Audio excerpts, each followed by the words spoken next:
Je mettrai en ligne après, parce que sinon, parfois ça. Père du Fils et du Saint-Esprit, ainsi soit-il. Je vous salue Marie, pleine de grâce, le Seigneur est avec vous. Vous êtes bénie entre toutes les femmes, et Jésus, le fruit de vos entrailles, est béni.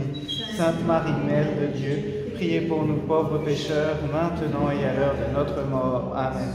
Sainte Jeanne de Chantal, priez pour nous. Saint François de Sales, priez pour nous. Sainte Marguerite Marie Alacoque, priez pour nous. Tous nos saints patrons, veillez sur nous au nom du Père, du Fils et du Saint-Esprit. Ainsi soit-il. Donc, le thème d'aujourd'hui, c'est Sainte Jeanne de Chantal et la visitation. Donc, on va d'abord prendre le temps de regarder la vie de Sainte Jeanne de Chantal, qui est très riche, jusqu'à 1604 à peu près. On va aller un peu plus loin. Après, on regardera quelle était l'idée de Saint François de Sales pour fonder la Visitation. Et on va regarder les débuts de la Visitation en 1611.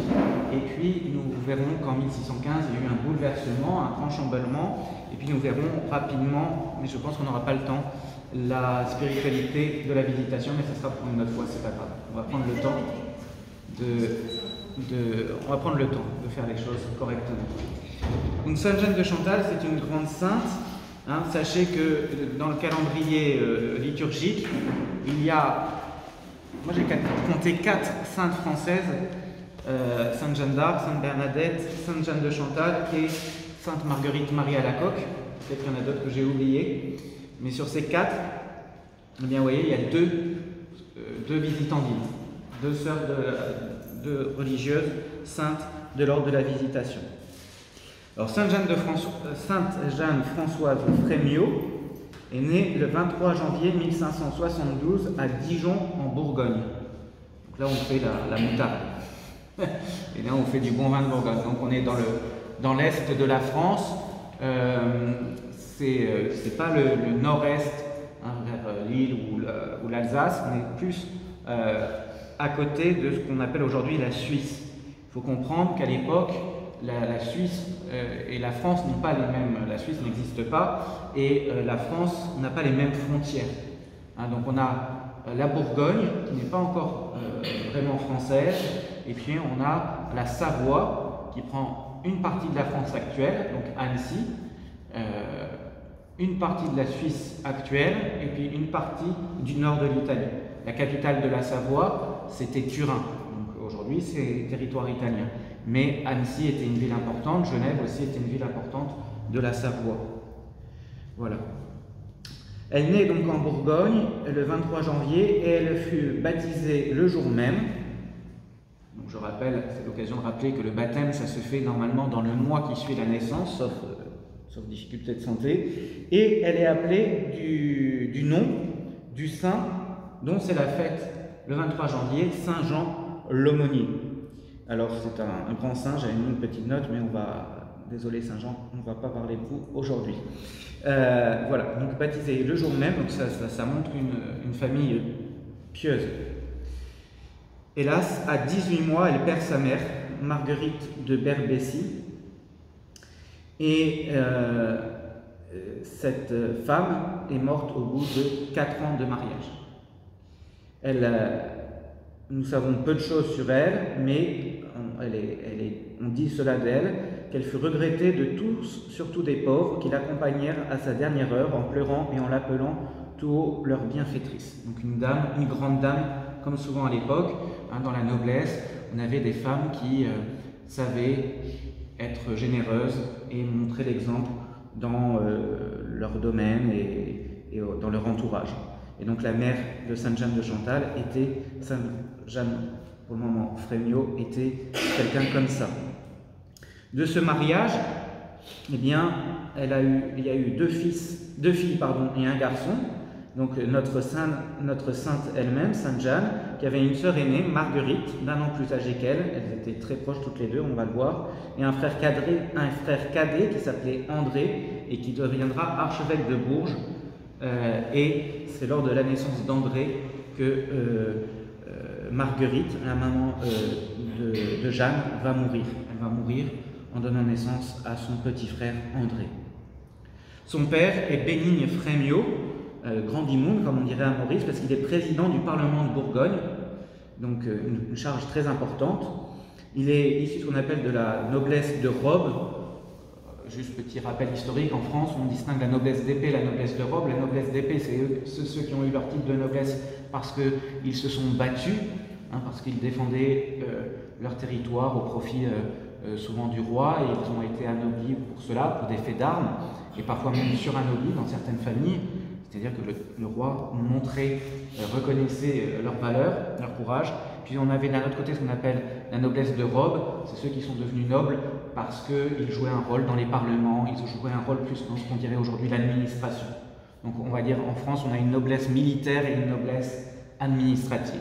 Et donc Bénigne Frémiot était président du Parlement de Bourgogne et il donna une solide éducation à ses 3 enfants. La plus jeune sœur de Bénigne, donc du père de Sainte Jeanne, était veuve elle aussi, et elle vint habiter avec lui et l'aider à tenir sa maison. Donc on voit déjà une mère pour Sainte Jeanne qui meurt en donnant naissance à son petit frère, une tante elle-même veuve qui vient habiter. Cette tante aura une grande importance dans sa vie. Le président Frémiot n'aimait pas du tout les protestants et toute sa famille, et dès sa jeunesse, il ne perdait pas une occasion de combattre leur influence. Soir et matin, il réunissait ses enfants et dans ses entretiens familiers, il veillait à leur éducation religieuse, les mettant en garde contre l'hérésie, réchauffant et entretenant leur foi dans la véritable Église. Ces leçons n'ont point été perdues. Et c'est l'occasion de raconter une anecdote sur la vie de Sainte Jeanne de Chantal. Sainte Jeanne, petite, elle avait 5 ans, on reçoit à la maison un protestant, un hérétique. Et il faut se rappeler, elle est née pendant l'année de la Saint-Barthélemy, donc les tensions étaient très fortes, et surtout dans la Savoie, tensions très très fortes entre les protestants et les catholiques. Et elle reçoit, sans doute pour les fonctions de son père et par charge et par mondanité, on reçoit un protestant à la maison. Et ce protestant voit cette petite fille de 5 ans et commence à lui dire qu'il ne faut pas croire en la présence réelle, qu'il ne faut pas croire en l'Eucharistie. Sainte Jeanne de Chantal le regarde et lui répond ces mots-ci. Eh bien, pourquoi vous ne croyez pas en la présence réelle, puisque Jésus dit lui-même qu'il est dans l'hostie? Alors, vous croyez que Jésus ne dit pas la vérité? Alors le protestant est tout embêté et on se tirait de ce mauvais pas lui pensant argumenter facilement contre une petite fille, et bien avec quelques bonbons, quelques dragées, et lui donne en disant voilà, elle aura la bouche pleine, elle va arrêter son argument. Et Sainte Jeanne prend les bonbons, les jette, les dragées, les jette dans le feu, il lui dit regardez, c'est comme ça que vont mourir en enfer les hérétiques qui ne croient pas en la présence réelle. Donc, à 5 ans, vous comprenez que Sainte Jeanne, déjà, avait bien profité de l'éducation de ses parents, elle avait une tête bien faite, une volonté bien ferme, et on va voir, c'est une femme qui avait une très forte personnalité. Je pense qu'à 5 ans, déjà, ça démontre bien son tempérament. Mais il ne semble pas qu'on ait poussé son instruction trop fort, mais son intelligence, ses lectures, ses observations personnelles feront tout le reste. Elle apprenait, nous dit la mère de Chauny, donc, qui témoigne, elle apprenait avec une grande souplesse et vivacité d'esprit tout ce qu'on lui enseignait et on l'instruisait de tout ce qui est convenable à une demoiselle de sa condition et de son bon esprit. On lui apprenait à lire, à écrire, à danser, à jouer des instruments, à chanter, à faire des ouvrages. Les ouvrages, ça veut dire la couture à l'époque. Et bien entendu, dans ce milieu très religieux, on cultivait, on encourageait ces précoces dispositions à la piété. On a vu à 5 ans déjà ce trait de Sainte Jeanne.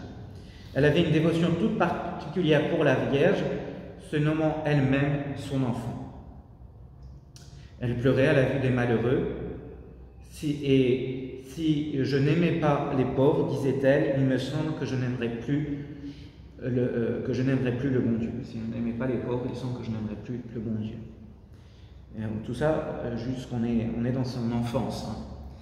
Et puis, elle reçoit sa confirmation, et de sa confirmation date un désir qui ne la quittera plus, de faire de grandes choses pour Dieu, et même de souffrir le martyre. On voit déjà une âme qui non seulement est bien faite, mais qui est toute tournée dès la confirmation vers Dieu. Lors de sa confirmation, Jeanne se placera sous la double protection de Sainte Françoise romaine, une grande sainte, et de Saint François d'Assise. Et c'est pour ça que c'est Jeanne Françoise. Le deuxième prénom vient du prénom de confirmation, orientant ainsi toute sa vie sur le chemin de l'amour du prochain. Elle va subir, maintenant elle a grandi, elle a une vingtaine d'années, sa grande sœur s'est mariée, et elle s'est mariée avec un Français qui vit dans le Poitou, donc là on est dans l'ouest de la France, en dessous de la Vendée, vraiment sur la côte atlantique, donc à l'opposé de chez eux quasiment. Et elle va aller vivre pendant 5 ans avec sa sœur qui est jeune mariée. Et elle va découvrir, alors qu'elle a juste 15 ans, elle va découvrir que, les ravages du protestantisme, puisque le protestantisme l'hérésie a aussi été forte en France, hein, une hérésie protestante qui n'était pas juste sur les arguments, mais qui était aussi violente, hein, quand ils prenaient des terres, quand ils prenaient des églises, ils décapitaient les statues, ils brûlaient les corps des saints. Ils ont brûlé à Rocamadour le corps de Saint Amadour. Ils grattaient les peintures qu'il y avait dans les églises qui représentaient les saints. Donc ils ont détruit énormément de choses. Et donc elle arrive dans cette région et elle découvre tout cela et tout ce que son milieu protégé lui aura caché. Elle voit un pays ravagé par les guerres de religion, d'incessants conflits territoriaux et une fureur iconoclaste. Elle avait, disait-elle, souvent un tel regret de voir ces églises en ce piteux état qu'elle ne pouvait s'empêcher de pleurer en les voyant et que parfois elle n'osait ôter son masque parce que l'on connaissait qu'elle avait pleuré. Et l'on faisait des enquêtes, quel mécontentement elle pouvait avoir chez monsieur son beau-frère. Dans son masque, vous savez, les dames parfois tenaient des petits masques sur leur visage et elle ne voulait pas montrer ses yeux qui avaient pleuré. Et comme ça se savait, ça se sentait, ça se voyait, c'était encore une adolescente de 15 ans, donc les sentiments chez une jeune fille sont souvent très forts. On pensait qu'elle était malheureuse chez son beau-frère. Alors avec son beau-frère, c'était pas la grande entente, parce qu'il était moins religieux qu'elle, mais avec sa sœur, c'était vraiment les deux confidentes, etc. Et quand son père la laisse partir, c'est vraiment à contre-cœur, mais je pense qu'il a voulu que sa fille puisse vivre avec sa grande sœur encore quelques années, en profiter. Donc elle passe 5 ans là-bas. À 15 ans déjà, il y a des promesses de mariage, hein, pas des mariages bien sûr consommés, on est catholique, on n'est pas... Voilà. Mais il y a des beaux partis, on commence à présenter à Jeanne, qui était très belle. Il faut dire que Sainte Jeanne était très belle. Et le premier, c'est un hérétique. Alors vous imaginez sa réaction, il est refoulé immédiatement. Et on dit même que comme il était épris quand même de Jeanne, au début il avait essayé de montrer qu'il n'était pas protestant, de montrer qu'il était catholique, mais Jeanne l'a très vite démasqué et là ça a été fini. Et puis un autre qui était un aventurier. Alors Sainte Jeanne, aura toujours une petite âme d'aventurier, mais à 15 ans, elle n'allait pas accepter une jeune fille bien pieuse, bien sérieuse, qui avait la tête sur les épaules, elle n'allait pas accepter une promesse de mariage avec quelqu'un qui n'était pas une sécurité. Donc c'est déjà deux parties sont repoussées, et à 20 ans, elle rentre enfin en Bourgogne, chez elle, chez son père, et la gracieuse adolescente s'est métamorphosée en une belle jeune femme, vêtue et parée avec élégance. Elle était d'une très bonne famille, vous l'avez compris. Ainsi, on dira qu'elle fut beaucoup recherchée en mariage. Beaucoup de demandes, mais son père comme souvent c'était le cas à l'époque, avait déjà un plan. Et ce plan, il le prépare, et bien, organise son mariage, mais au début contre sa volonté. Au début, Sainte Jeanne n'a pas du tout envie de se marier avec celui qu'on lui présente, celui pour lequel on pense. Et puis, elle le voit, et le cœur de Jeanne s'enflamme dès le premier regard échangé avec Christophe. C'est un coup de foudre. Le jeune baron, quant à lui, est enchanté, sa promise est charmante, et sa dot tout autant. Donc, vraiment une belle histoire d'amour. À 20 ans, malgré les guerres, malgré des choses compliquées, parce que la Bourgogne était aussi traversée par l'hérésie. Son père a dû parfois fuir, parce qu'il était chef de file du courant catholique, donc c'était compliqué quand même. Mais au milieu de tous ces dangers-là, eh bien, contre au début un peu cette jeune fille, un peu revêche, peut-être un peu, qui n'avait pas trop envie de se marier, eh bien, le coup de foudre avec Christophe. Donc le 28 décembre 1592, elle se marie avec Christophe de Rabutin, baron de Chantal. Et c'est de là qu'elle tiendra son titre de Sainte Jeanne de Chantal. Donc quelqu'un d'important. Par sa mère, le baron Christophe était le dernier descendant de la famille de Saint-Bernard. Même d'un point de vue spirituel, c'est quand même pas rien. On dit qu'il était aimable, fin, poète à ses heures, très doux et fort séduisant, très brave en plus. Il était sorti victorieux de 18 duels, mais, nous dit-on, sans avoir jamais tué personne. Donc, vraiment le gentilhomme de l'époque, et Sainte Jeanne en tombe follement épris, et le mariage commence très bien. Elle devient donc la baronne de Chantal. Elle se montre une épouse élégante et dévouée, organisant volontiers fêtes et réceptions lorsque son mari n'est pas au combat et ancrée en Dieu. Elle qui revient à une vie sobre, aussi au service des plus pauvres lorsque son époux est absent. Son époux va faire souvent l'aller-retour entre la guerre ou les affaires de la cour et son château en Bourgogne. Donc quand il est là, en fait, elle profite à fond de son mari, et c'est la grande baronne. Et puis quand il n'est pas là, le rythme de vie devient plus sobre et elle a plus de temps pour s'occuper des pauvres qui sont autour de leur propriété.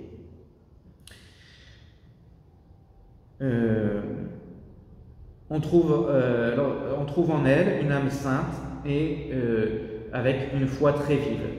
2 miracles sont même attribués à Sainte Jeanne de son vivant. Lors de la famine de l'hiver 1600-1601, alors que les vagabonds se présentent, affamés aux portes de sa demeure, la baronne invite ses domestiques à ne pas cesser d'aller puiser dans les réserves de farine, qui pourtant diminuent à vue d'œil. Les serviteurs ne cesseront de tirer du grenier des paniers pleins durant des jours entiers, multipliant, entre guillemets, la farine. Donc après son mariage, justement, Jeanne s'installe dans le château de Bourbilly, donc le château en Bourgogne de son mari. Donc voilà, ce que je vous disais, la vie des seigneurs de Bourgogne se partage en 2 saisons très, très différentes. En automne et hiver, ils demeurent sur leurs terres, menant une vie remplie de divertissements. Au printemps et en été, ils étaient à la guerre ou à la cour.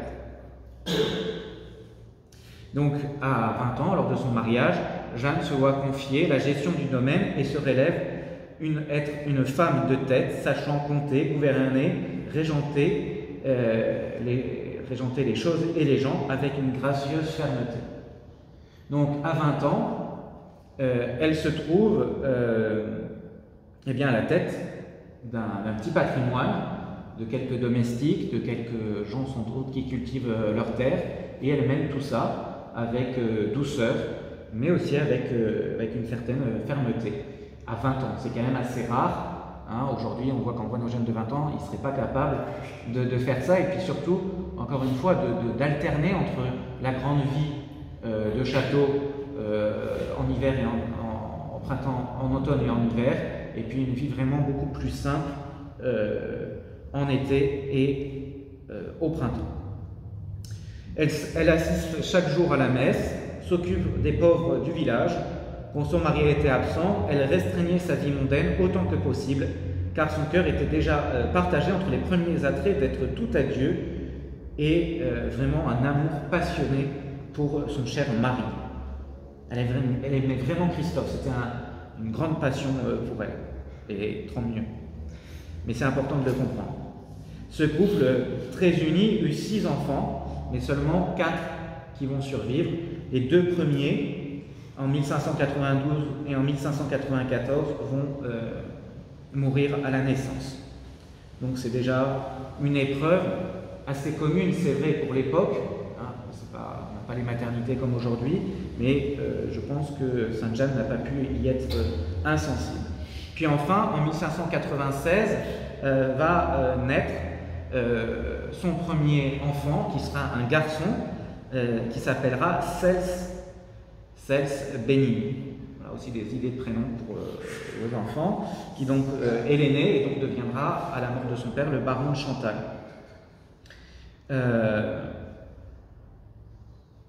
Il va mourir avant sa mère, en 1627. Il épousera une dame de bonne famille aussi, Marie de Coulanges, et le père de la fameuse marquise de Sévigné, qui a écrit beaucoup de lettres et qui est connue pour la littérature. Ensuite, en 1598, naît une fille, Marie-Aimée, qui épousera le frère de saint François de Sales. Voilà. Mais qui mourra avant sa mère et même avant saint François. C'est un des petits frères de saint François. Et elle mourra, et lui aussi mourra avant. Donc, Marie-Aimée, la fille de Sainte Jeanne de Chantal, mourra en 1617, donc avant sa mère et avant saint François de Sales, et le frère de saint François de Sales qui avait épousé cette fille de Sainte Jeanne mourra aussi avant saint François de Sales, en 1617 aussi.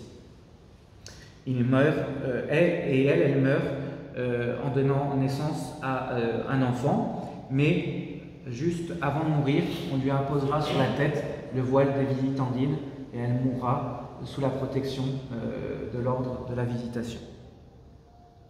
Puis enfin, on est rendu au numéro 3, une autre fille, Françoise, qui est née en 1599, et elle qui va épouser aussi un jeune homme de bonne famille et qui, elle, vivra plus longtemps.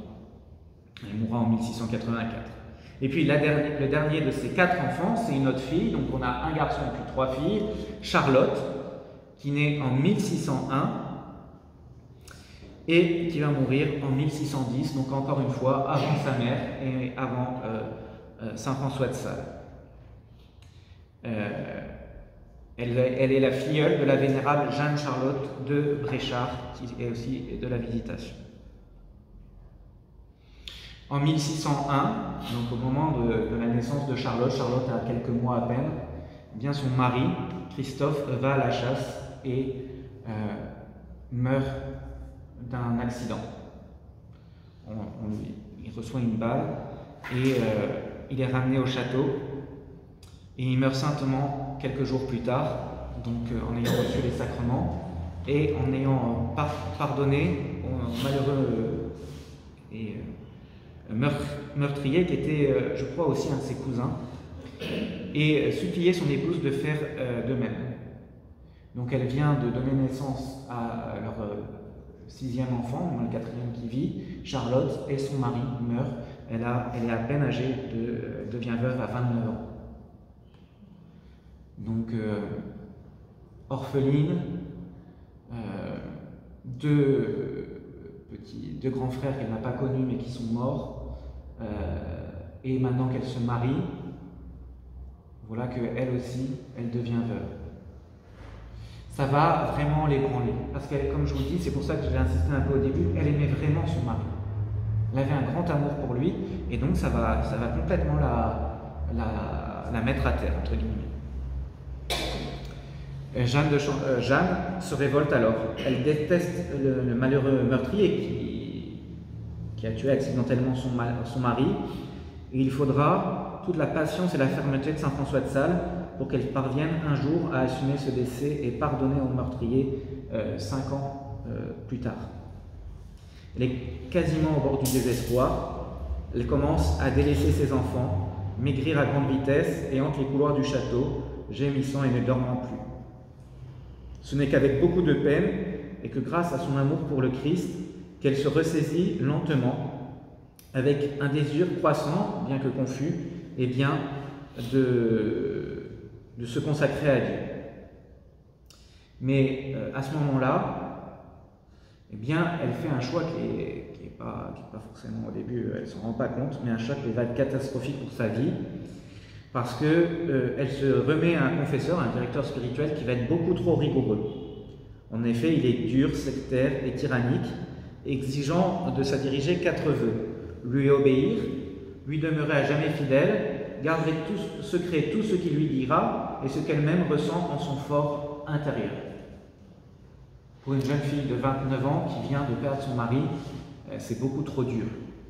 Et il aura une direction spirituelle très très ferme, ce qui est l'inverse de la direction spirituelle que saint François de Sales développe et qu'on a quand on est salésien. Une direction beaucoup trop... Il ne va pas juste accompagner et donner des conseils, il va vraiment diriger son âme au sens il faut faire ci, il faut faire ça, etc. Et il lui demeurait fidèle, c'est-à-dire que donc le premier vœu d'obéissance, elle ne peut pas désobéir, et puis un deuxième vœu, lui demeurer fidèle, ça veut dire qu'elle ne peut pas avoir d'autre directeur spirituel et elle ne peut pas s'ouvrir, puisque le quatrième vœu, c'est de ne pas dire ce qu'elle ressent à quelqu'un d'autre, donc elle ne peut pas s'ouvrir à quelqu'un d'autre. Donc elle se retrouve enfermée sous l'emprise de ce directeur spirituel. La direction spirituelle, il peut avoir un danger de la part du directeur, c'est de devenir un espèce de gourou pour l'âme qu'il guide. Or, il est là pour l'aider et l'éclairer, et non pas pour être tyrannique.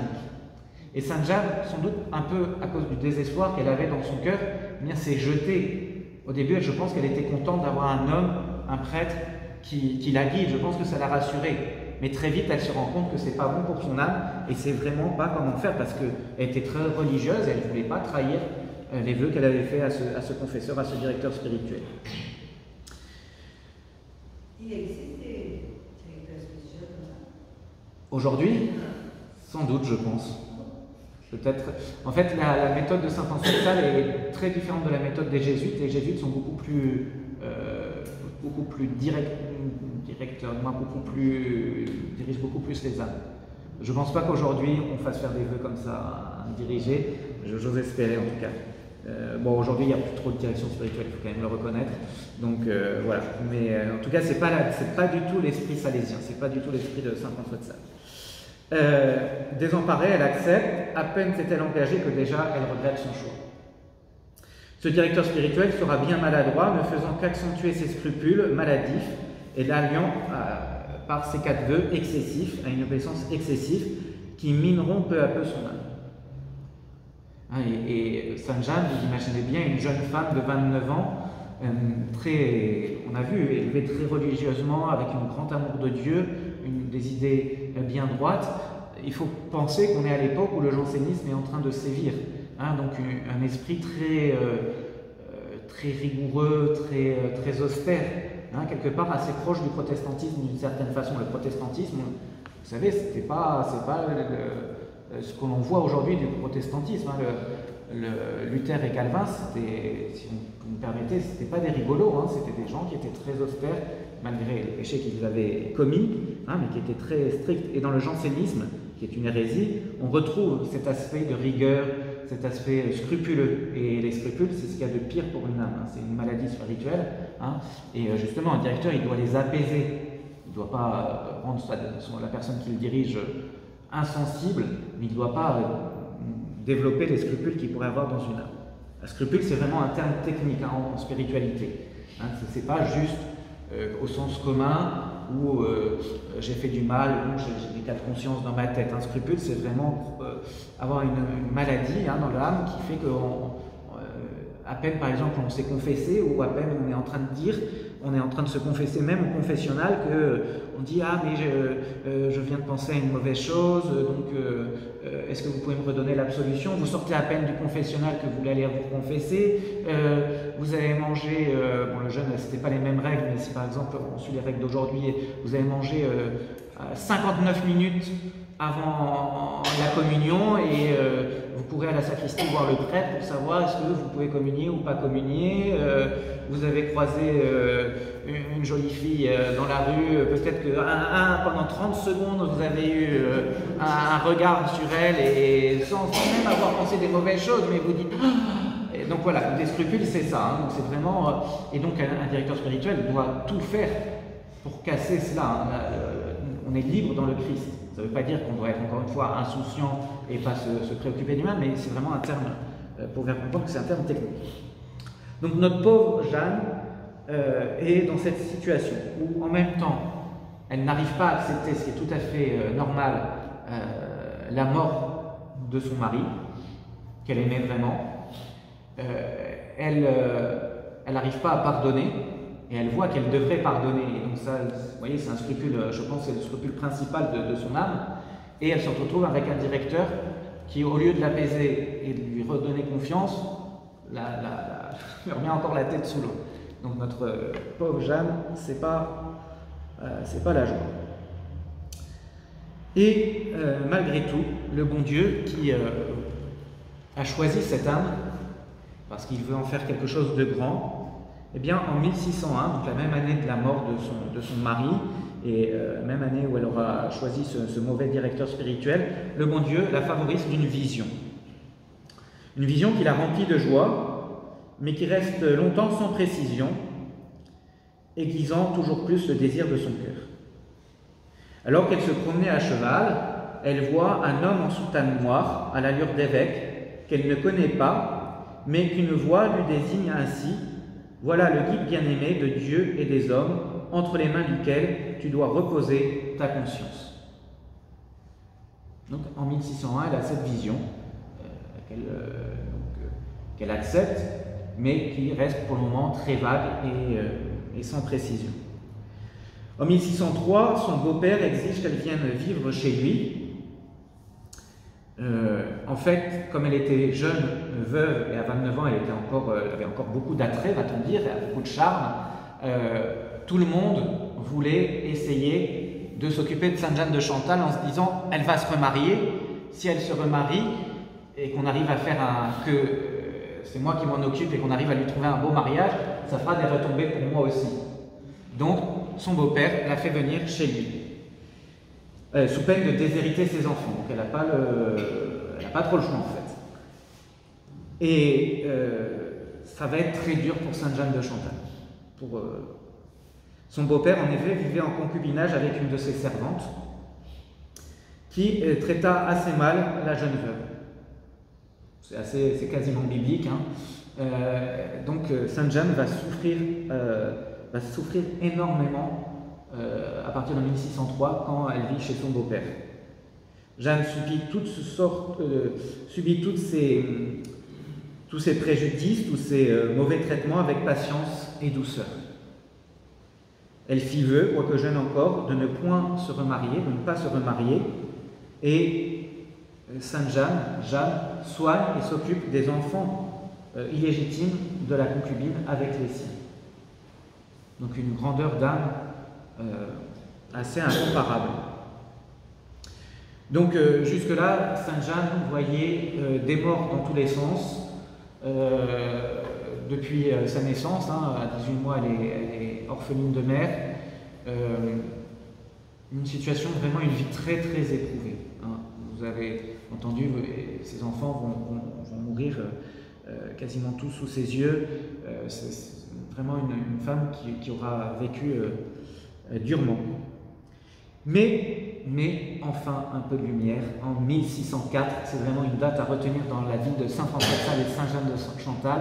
1604, Saint François de Sales est tout jeune évêque et il est évêque depuis 1599 et l'évêque de Genève, donc il était coadjuteur, c'est-à-dire que quand l'évêque, à l'époque on était évêque à vie, hein, et donc coadjuteur ça veut dire vous êtes évêque auxiliaire, donc adjoint, avec le droit de succession, c'est-à-dire quand l'évêque va mourir, c'est vous qui devenez l'évêque du diocèse, d'accord? Donc il était évêque auxiliaire, Saint François de Sales, en 1599, et en 1602, il devient évêque de Genève. Alors un évêque qui ne pouvait pas aller dans son territoire, Genève, était contrôlé par les protestants. Donc Saint François vit à Annecy et la cathédrale est délocalisée à Annecy en terre catholique. Bon, je ne vais pas vous refaire toute la vie de Saint François de Sales, ce n'est pas le propos. Et donc en 1602, il devient évêque et évêque titulaire de Genève à la mort de Monseigneur de Granier, quelque chose comme ça. Et c'est un des évêques les plus célèbres. Hein, on l'invite à prêcher à la cour du roi de France, on l'invite partout pour donner des conférences, des sermons. C'est un grand prédicateur.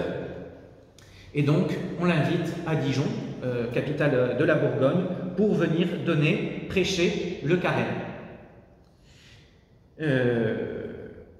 C'est le maire de la ville qui l'invite. À l'époque, on avait des autorités civiles qui étaient soucieuses de la vie religieuse de leur ville. Et puis pour lui aussi, pour le maire de Dijon, il savait que s'il invitait Saint François de Sales, à l'époque, il n'était pas encore saint, il y aurait beaucoup de gens qui vont venir à Dijon pour l'écouter, pour le carême. Donc il est invité, son arrivée suscite émoi et enthousiasme chez les habitants qui l'accueillent en grande pompe, avec beaucoup de solennité.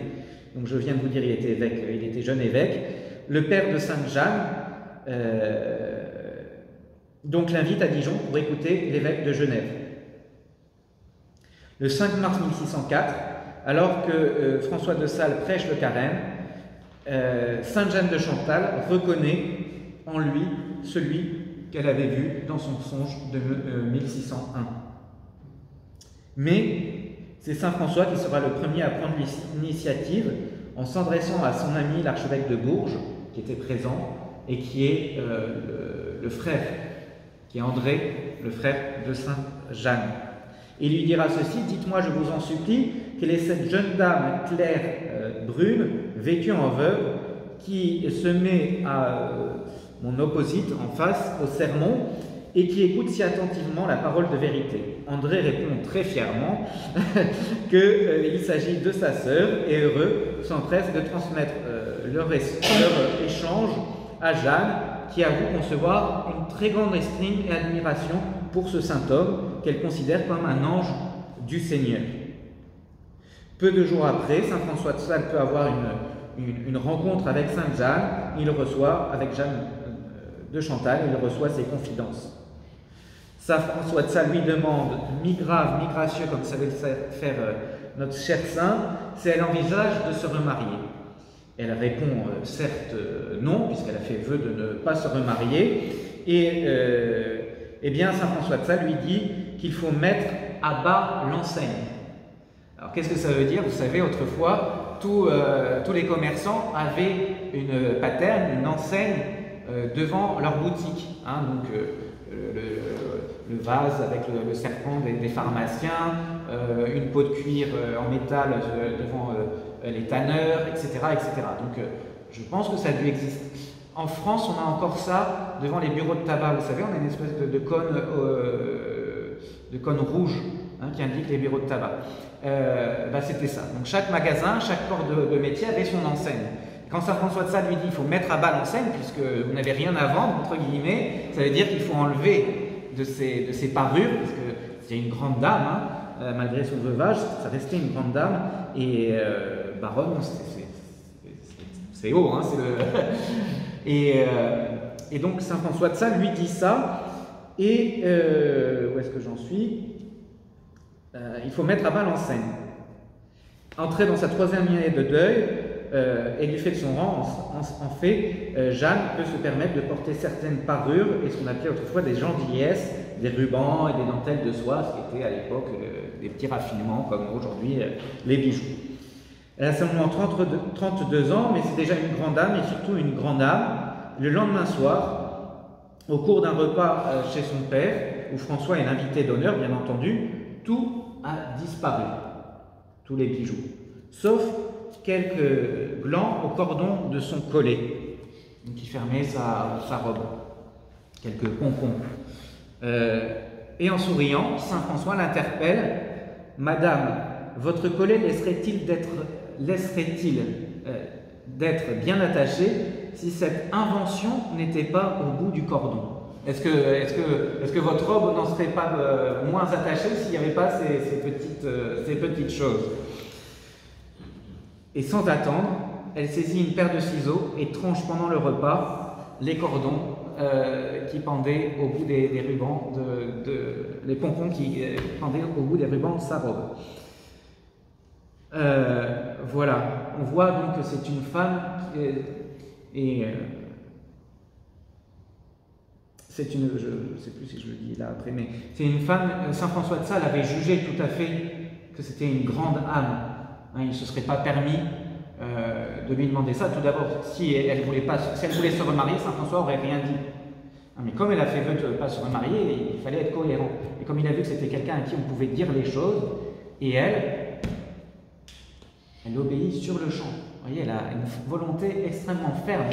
Et vous imaginez un grand dîner où vous recevez un des évêques les plus en vue de l'époque, hein, même le pape avait félicité lui-même Saint François de Sales, c'était vraiment une personnalité qui était invitée, c'était un grand ami du roi de France, hein, Saint François de Sales.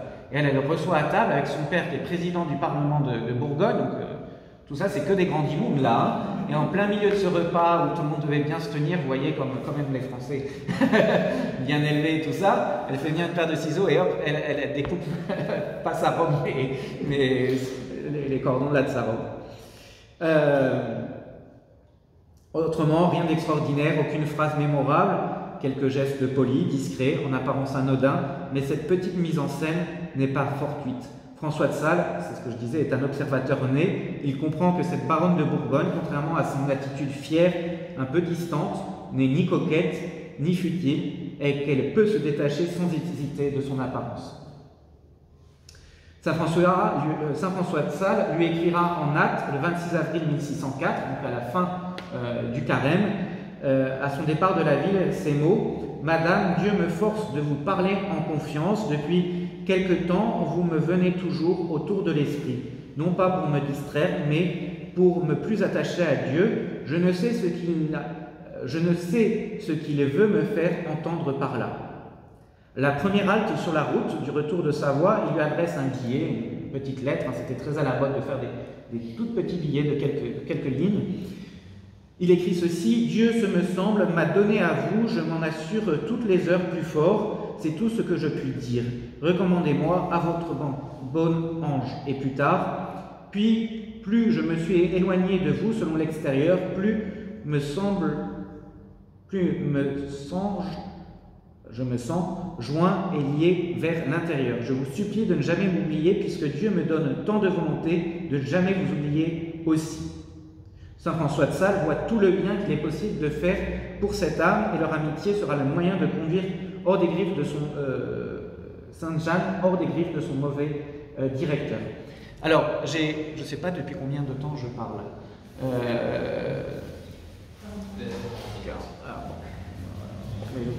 Ça va aller. On va faire avec. Alors, j'ai pas mis trop de citations. Pourquoi? Parce que les échanges de Saint François de Sales et de Sainte Jeanne de Chantal, qui étaient dans un langage très policé de l'époque, sont, si on les lisait aujourd'hui, on ne les comprendrait pas. On penserait que Saint François de Sales est tombé amoureux et que Sainte Jeanne de Chantal est tombée amoureuse de Saint François. Mais on n'utilisait pas, les mots n'avaient pas le même poids, les mêmes valeurs, on n'utilisait pas les mêmes mots pour décrire les sentiments qu'aujourd'hui. Hein, le mot d'amour aujourd'hui est réservé quasiment à la sphère affective, l'amour, surtout l'amour conjugal. Hein. Mais on peut parler aussi d'amour, d'amitié. Une amitié, c'est, et d'ailleurs, base, le vrai amour, c'est l'amour d'amitié. Je ne dis pas que l'amour conjugal n'est pas un vrai amour, mais la base de l'amour, le premier stade, la première base, c'est l'amour d'amitié. Hein. Mais les mots qui se sont échangés, vraiment, Saint François de Sales pensait à Sainte Jeanne tout le temps parce qu'il avait vu qu'il devait faire quelque chose avec cette âme, qu'il ne pouvait pas laisser... Il avait compris qu'il y avait quelque chose. Et Sainte Jeanne avait bien vu que c'était Saint François qui devait la guider. Donc elle voulait se mettre sous la direction de Saint François de Sales. Alors, le 24 août 1604, on est toujours dans la même année, mais je vous promets, on va avancer, a lieu à Saint-Claude, donc en Bourgogne aussi, là où il y avait un célèbre lieu de pèlerinage, donc en Franche-Comté, pardon. Il peut avoir une audience, une rencontre avec Saint François. Et à ce moment-là, eh bien, va se jouer vraiment beaucoup de choses. Tout d'abord, Saint François, puisqu'il est évêque, la délie des 4 vœux qu'elle a fait à son directeur. Enfin. Donc, en tant qu'évêque, il a le pouvoir, bien sûr, de casser ses vœux. Et donc, voilà. Et en même temps, il assure Sainte Jeanne qui va la prendre comme dirigée spirituelle. Et il s'engage et il lui met par écrit, dans un petit billet qu'il écrit de sa main et qu'il signe le jour même. « J'accepte au nom de Dieu la charge de votre conduite spirituelle pour m'y employer avec tout le soin et fidélité qui me sera possible et autant que ma qualité et mes devoirs précédents me le peuvent permettre. » Qualité et devoir, ici, c'est la charge d'évêque. Hein. Donc, il s'engage vis-à-vis de Sainte Jeanne, donc, en la libérant d'une emprise trop forte de son directeur, et il met par écrit qu'il s'engage à être là pour elle en fonction de ses autres devoirs d'État. Une page vient vraiment de se tourner dans la vie de Sainte Jeanne de Chantal. Enfin, elle semble revivre.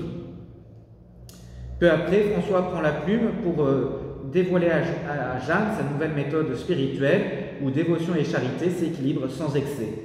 Il pose ainsi déjà ce qui sera les bases de la future congrégation. Le 2 septembre 1604, de retour à Dijon, Jeanne écrit et signe de sa main le renouvellement de ses vœux de perpétuelle chasteté et d'obéissance à l'évêque de Genève. Et en retour, elle reçoit Saint François de Sales, en retour, lui envoie le petit billet qu'il avait écrit sur lequel il s'engage à être son directeur spirituel. Sainte Jeanne fera mettre ce petit billet dans un petit sachet, dans une petite poche en tissu.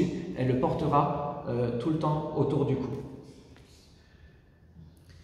Saint François de Sales ne veut rien proposer, ne veut pas aller trop vite, c'est tout à fait notre cher Saint François de Sales, ne veut pas aller trop vite tant que Sainte Jeanne n'a pas fini l'éducation de ses enfants. Voilà. Donc, on aura 7 rencontres entre 1604 et 1610, ainsi qu'une correspondance abondante de lettres. Aujourd'hui encore, on ne sait pas comment Saint François de Sales a fait pour écrire toutes les lettres que l'on a de lui, sachant que ce qu'on a de lui, c'est qu'une toute petite partie des lettres qu'il a écrites, qu'on a réussi à garder. Et c'est plusieurs volumes, quand on a les œuvres complètes de Saint François de Sales. Et honnêtement, il n'y avait pas l'électricité, donc s'il devait écrire, c'était avec une petite bougie le soir. Et il était évêque, donc il avait aussi un... Et puis à l'époque, les évêques, c'était des chefs dans leur diocèse. Donc Saint François de Sales visitait, voyageait, allait convertir les protestants, faisait beaucoup de choses. Il est allé à Rome, il avait des entretiens avec les autorités de Savoie, avec les autorités de France pour des questions de terre et de biens ecclésiastiques, etc. Donc c'était non seulement un homme d'église, un homme politique, et il a trouvé le temps, on ne sait pas comment, pour écrire toutes ces lettres. Et donc, énormément de ces lettres sont adressées à Sainte Jeanne de Chantal dans cette période, et sont des lettres importantes. Mais déjà, en 1606, donc on avance, voyez, la petite sœur de Saint François est accueillie par Sainte Jeanne de Chantal. Elle partage la vie de ses enfants, les enfants de Jeanne, et est plus gaie qu'au château de la famille de Saint François de Sales. Et surtout qu'on avait prévu pour elle le couvent et qu'elle n'avait pas du tout envie d'aller au couvent. Donc elle est très contente de retrouver des enfants de son âge et vivre dans la famille de Sainte Jeanne de Chantal. Mais là, cette joie sera de courte durée, quand gravement malade, en 1607, l'année suivante, et malgré les soins et les efforts de la baronne, la jeune adolescente meurt dans ses bras. Jeanne, effondrée, confesse à l'évêque qu'elle avait fait don de sa vie ou de celle de l'une de ses filles pour la sauver.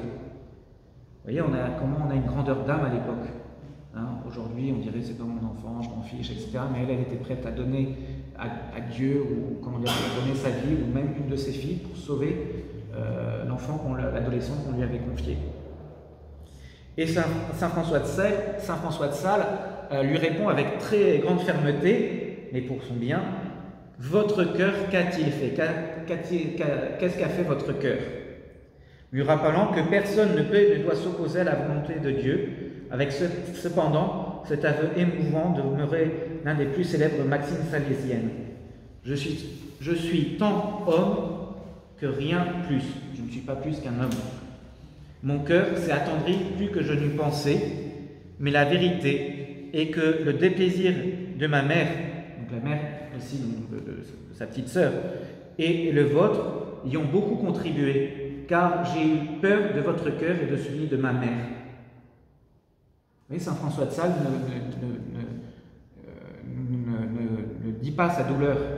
Il n'en veut pas à cet ami chez qui sa petite sœur est morte. Et saint François de Sales sera très proche aussi de sa famille. Et dans sa famille aussi, ça sera compliqué. Et il dit, je ne suis qu'un homme, donc certes j'ai été attristé, mais ce qui m'a le plus attristé, c'est votre cœur, vous, et le cœur de ma mère. C'est ça qui m'inquiétait. C'est très délicat. Alors j'avance. Un soir d'été 1609, Sainte Jeanne est conviée chez son père en présence de son frère et d'un noble seigneur prétendant sérieux, âgé, veuf et père de famille, dont le rang, les titres et la fortune font pâlir d'envie le président Frémiot, le père de Sainte Jeanne. Un beau parti à prendre, et ça sera les affaires, encore une fois, de la famille. Face à elle, un contrat de mariage et 3 hommes bien décidés à la faire plier. Elle résiste, mais leur détermination est très forte.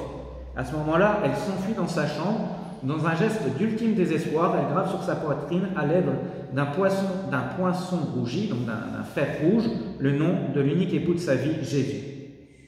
Elle flanche sur le S final, la douleur est violente, la plaie sera longue à guérir, on découvrira les cicatrices juste sur son lit de mort, quand on la préparera pour être enterrée. Quand je vous dis que c'était une femme avec un sacré tempérament, dans le duo Saint François de Sales, Sainte Jeanne de Chantal, ce qui est souvent surprenant, c'est que Saint François, qui est un homme, est très délicat, très délicat, et Sainte Jeanne, qui est une femme, est souvent plus déterminée. Saint François de Sales était très déterminé, c'est pas ce que je veux dire, mais dans l'apparence extérieure, Sainte Jeanne fait plus viril entre guillemets que Saint François. Mais c'est juste une apparence extérieure, bien entendu. Mais vous voyez la réponse à 5 ans avec le protestant. Cette scène-là, c'est vraiment une femme de tempérament. Et Saint François de Sales se dit, ce tempérament, il va falloir le modeler. Et c'est ce qu'il va faire pendant toute sa direction spirituelle.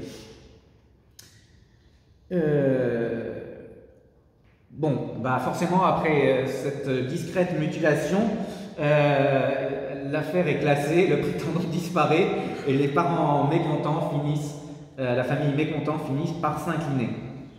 Une première grande étape est franchie en 1609, le 15 octobre, lors d'une rencontre avec le père et le frère de Jeanne, donc André, l'archevêque de Bourges.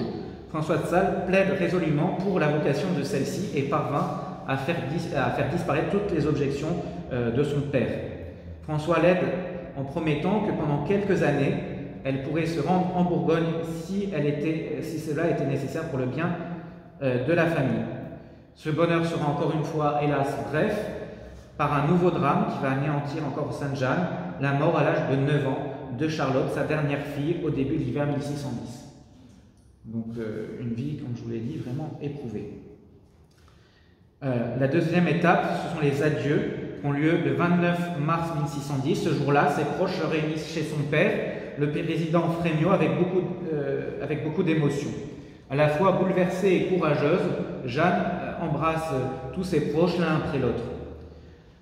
Jeanne de Chantal se mit alors à genoux pour recevoir la bénédiction de son père, qui dit « Il ne m'appartient pas, ô mon Dieu, de trouver à redire à ce que votre providence a conclu en son décret éternel. J'y acquiesce de tout mon cœur et consacre de mes propres mains, sur l'autel de votre volonté, cette unique fille qui m'est aussi chère qu'Isaac était à votre serviteur Abraham. » Donc vous voyez, quand son père voulait la marier, c'était pas, pour son mal. Certes, il pensait sans doute un peu aux intérêts de la famille, mais c'est parce qu'il aimait sa fille et qu'il ne voulait pas qu'elle reste veuve. Mais c'était vraiment un homme pieux, contrairement à son beau-père. C'était vraiment un homme pieux, son père. Et donc, il dit ces paroles. Sur cela, il fit lever cette chère fille et lui donnant un dernier baiser de paix. « Allez donc, dit-il, ma chère fille, où Dieu vous appelle. et arrêtons tous deux le cours de nos justes larmes pour faire plus d'hommage à la divine volonté, et encore afin que le monde ne pense point que notre constance soit ébranlée. Le départ est très dur, entre autres pour son fils, qui a 14 ans et qui ne comprend pas vraiment ce qui se passe. On dira même qu'il se sera couché pour empêcher par terre, pour empêcher sa mère de partir, et elle l'aura enjambé, mais après il comprendra tout cela. C'est encore un adolescent, il ne comprend pas tout ce qui se passe à l'époque.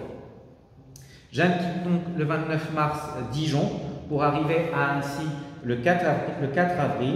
Elle était accompagnée de ses deux filles, Marie-Aînée et Françoise, de Jeanne-Charlotte de Bréchard, de Jacqueline Favre, Jacqueline Favre les rejoint à Annecy pour fonder la Visitation. Alors normalement, on arrive au deuxième point de la conférence.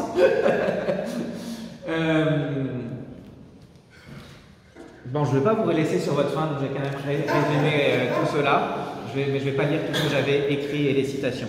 En fait, entre 1604 et 1610, François de Sales dévoile à Sainte-Jeanne de Chantal le projet de ce qu'il appelle sa petite congrégation, c'est-à-dire, ce n'est pas le sens aujourd'hui de congrégation religieuse, mais d'assemblée de quelques femmes. Ce projet est d'abord un projet d'un ordre pieux. D'ailleurs, le nom, au début, il voulait les appeler les filles de Sainte-Marthe. Il voulait aussi les consacrer à Saint-André, qui était un comte mort en état de sainteté. Saint-Amédée, pardon. Et finalement, le nom va s'arrêter sur la Visitation, un mystère pour lequel saint François de Sales avait beaucoup d'estime. Cet ordre, saint François le voulait un tout petit ordre. Rien du tout, donc c'était un ordre de droit diocésain, et il n'avait pas de grands projets, vous voyez, il voulait retenir quelques femmes pieuses, de ce qui ressort des écrits de saint François de Sales, c'est vraiment ces dames qui voulaient visiter les malades. Donc, saint François de Sales avait décidé qu'elle ferait une année de noviciat, donc elles étaient 3 sœurs, plus une sœur tourière, c'est-à-dire une sœur plus simple. Donc 4 femmes à Annecy, avec une règle assez simple, et surtout il voulait accueillir des femmes qui ne pouvaient pas rentrer dans les autres ordres, puisqu'à l'époque les ordres étaient très austères, il y avait des grandes pénitences, et du coup si on n'était pas une femme un peu forte avec une bonne santé, on ne pouvait pas y rentrer. Et saint François de Sales veut que son petit ordre soit pour tout le monde, et remplacer les austérités, ça c'est très salésien, extérieures, les mortifications extérieures, par la mortification du cœur. Donc voilà, ça c'est un peu à très très grande ligne pour résumer les lettres de saint François de Sales que j'avais prévu de vous citer. Voilà ce que va devenir l'ordre de la Visitation et les projets entre 1604, donc la rencontre avec Sainte Jeanne, et 1610. En 1611, alors il y a une chose aussi qui est importante, c'est que en 1611, en mois de juin, c'est une lettre de saint François de Sales. Alors je vais juste vous donner une phrase. Car vraiment notre petite congrégation est un ouvrage du cœur de Jésus et de Marie. Et ce qui est très amusant, c'est que tout en étant voué à la Visitation de Sainte Marie, c'est l'ordre exact de l'ordre, saint François de Sales voit que c'est, et il y a des longs passages, que c'est l'œuvre du cœur de Jésus. Or, où est-ce que Jésus va révéler l'amour de son Sacré-Cœur? C'est dans la Visitation apparatmoniale à une visitandine. Donc il y avait déjà, vous voyez, quelque chose de cela. Et le cœur est une thématique dans toute l'œuvre de saint François de Sales. C'est vraiment le cœur humain et le cœur de Dieu. Donc en 1611, le 6 juin 1610 est arrêtée, donc c'est la fête de la Sainte Trinité, la fondation de la Visitation. Donc ça c'était mon troisième point, les débuts de la Visitation entre 1611 et 1615. C'est beaucoup plus rapide. Donc Sainte-Jeanne de Chantal, 2 autres sœurs, sœur Marie-Jacqueline Favre. Favre était aussi, son père était aussi quelqu'un de très important, il était au Parlement de Turin, donc au Parlement aussi de la Savoie, donc un homme assez influent. Sœur Jeanne-Charlotte de Bréchard et sœur Anne-Jacqueline Coste en tant que tourière. Donc elles commencent leur noviciat dans une petite maison qu'on appelle la maison de la Galerie, et un an après un an de noviciat, et Saint François de Sales était maître des novices, comme on dit, donc c'est chargé lui-même de les former. Il reçoit les vœux de ses trois sœurs le 6 juin 1611. Bon, j'avais prévu des petites citations. En 1613, Saint François de Sales donne enfin aux religieuses leur première constitution, leur première règle, si vous voulez. Et Sainte Jeanne de Chantal dira dans une de ses écrits: « Notre institut est totalement dédié au culte du Dieu et à l'honneur du service de Notre-Dame. » Voilà. Puis, la maison devenant trop petite, en raison de l'affluence des vocations, elle s'installe dans ce qu'on appelle la maison Nicolas, juste à côté du lac, au bord du lac d'Annecy. Annecy est une ville magnifique, hein, c'est une petite Venise, parce qu'il y a un très beau lac au milieu des montagnes. Au printemps, c'est magnifique Annecy, et il y a des petits canaux. Bon, c'est pas Venise, hein, il n'y en a pas 10 000. Il y a quelques petits canaux dans la ville, ce qui en fait une ville vraiment charmante, et avec une très belle architecture encore aujourd'hui. Donc ils changent de maison, qu'elles convertissent en monastère, ce qui devient officiellement en 1617 le premier monastère de la Visitation, avec une église qui est consacrée. Saint François de Sales consacre l'oratoire, l'église de la Chapelle. Mais avant cela, en 1615, il y a eu un bouleversement. J'essaie d'aller vite. Un bouleversement qui va tout changer. La Visitation se répand assez vite, et on ouvre à Lyon. Il y aura 2 couvents à Lyon de Visitandines. On ouvre un premier couvent à Lyon de Visitandines. Et l'archevêque de Lyon, qui est un personnage important, est très content, mais ça ne lui plaît pas, ces sœurs qui sortent trop facilement pour aller voir les malades et les pauvres. Et il va dire à Saint François: il faut mettre ces sœurs sous clôture stricte. Et Saint François, au lieu de s'opposer, laisse incliner entièrement sa volonté au bon plaisir de l'évêque de Lyon. Et il écrit à la supérieure de Lyon: « S'il plaît à Dieu que cette congrégation change de nom, d'état et de condition, vous vous en rapporterez au bon plaisir de l'archevêque, auquel toute la congrégation est entièrement vouée. » Donc lui, qui est un des évêques les plus célèbres et les plus connus, il s'incline devant la décision d'un autre ecclésiastique et qu'il juge venant de Dieu. Et il n'a pas peur, il ne considère pas que c'est son œuvre, son bébé, et qu'il doit, s'opposer. Si c'est la volonté de Dieu, c'est là, Saint François de Sales, ne rien demander, ne rien refuser. Si c'est la volonté de Dieu qui parle par l'archevêque de Lyon, eh bien, on s'incline. Et la Visitation, en 1615, eh bien, bascule, change, et devient un ordre de clôture stricte.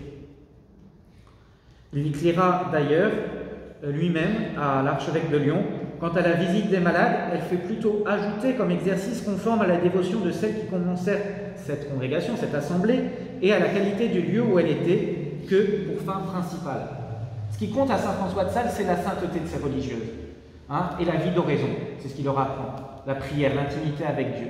Alors s'il ne faut pas faire les visites qui étaient là au début, et comme il le dit bien et comme on le voit dans les écrits, c'est surtout les premières religieuses qui avaient envie, ce goût de visiter les malades, peu importe en fait le moyen. S'il faut être de clôture stricte, ce n'est pas un problème. Le but, c'est d'arriver à la fin.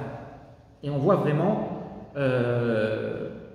une grandeur d'âme chez Saint François et Sainte Jeanne de Chantal, puisque Sainte Jeanne de Chantal avait été consultée pour tout cela, hein, pour venir à Annecy et tout. Et Sainte Jeanne, aussi comme Saint François, s'incline et accepte cela. En 1616, Saint François de Sales publie le traité de l'amour de Dieu, qui est en première destination pour ses sœurs.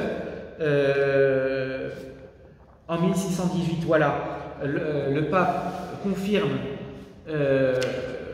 l'ordre comme un ordre cloîtré par la décision du pape Urbain VIII et avec l'assentiment de Saint François de Sales. Sainte Jeanne est appelée à fonder de nouveaux monastères à Grenoble en 1618, à Bourges, dont son frère est évêque aussi en 1618, et puis à Paris en 1619.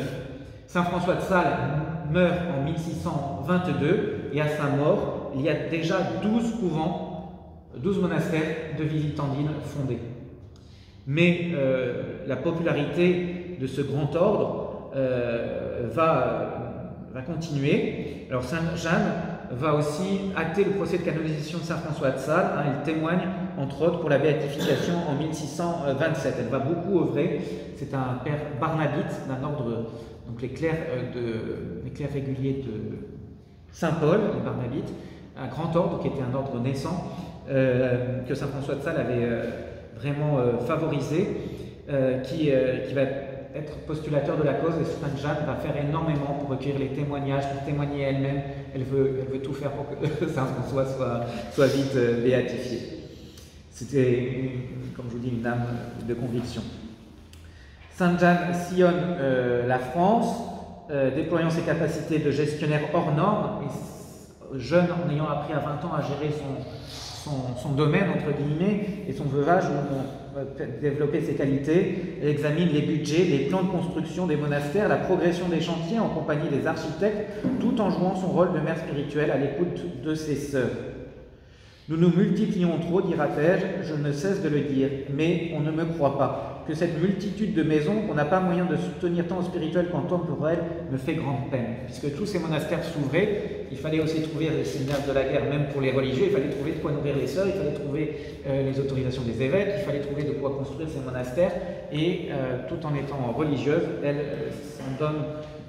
met toute son âme là-dedans. Elle meurt à 69 ans en 1641, après avoir vu beaucoup de ses enfants mourir, comme je vous l'ai dit. La visitation de Moulins, son corps fut ramené à Annecy, et le convoi funéraire fut très solennel, très populaire.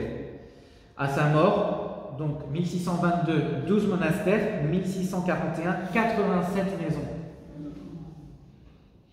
Elle est canonisée le 16 juillet 1767. On ramène son corps à Annecy, et son corps aujourd'hui est à côté de celui de Saint François de Sales, dans une châsse très moche qui a été refaite, au lieu que les anciennes chasses étaient, donc la chasse où on met le corps des saints, était très belle, mais bon, les deux sont l'un à côté de l'autre dans la basilique. Voilà. Lors du XVIIe siècle, l'ordre comptera 87 monastères, ça je vous l'ai déjà dit. Voilà, je devais vous parler de l'esprit de la visitation, mais ça sera pour une autre fois, et ça me permettra aussi de mettre plus de textes de Sainte Jeanne dans la conférence. Alors, il faut conclure, parce que autrement je vais trop parler, mais il faut aussi conclure avec, pour en tirer des leçons pour nous d'un point de vue spirituel. Tout d'abord, c'est une vie magnifique, mais c'est une vie pleine d'épreuves. Et ça prouve que l'épreuve n'empêche pas de devenir saint ou sainte. Ça prouve aussi que pour les grandes âmes, rien n'est impossible. Et que malgré toutes les souffrances, toutes les douleurs, avec un bon directeur spirituel, avec les conseils d'un bon prêtre, comme Saint François de Sales, notre âme peut grandir. Et qu'il faut ne pas avoir peur. Et puis une autre chose, nos chères sœurs adoratrices dans l'Institut du Christ Roi sont dans la spiritualité de la visitation. Elles ne sont pas visitandines, mais elles ont le même habit, elles ont quasiment la même croix. La seule chose qui change, c'est qu'il y a les armes de l'Institut sur leur croix, un peu comme sur les croix des chanoines, vous savez, elles ont les mêmes croix que nous.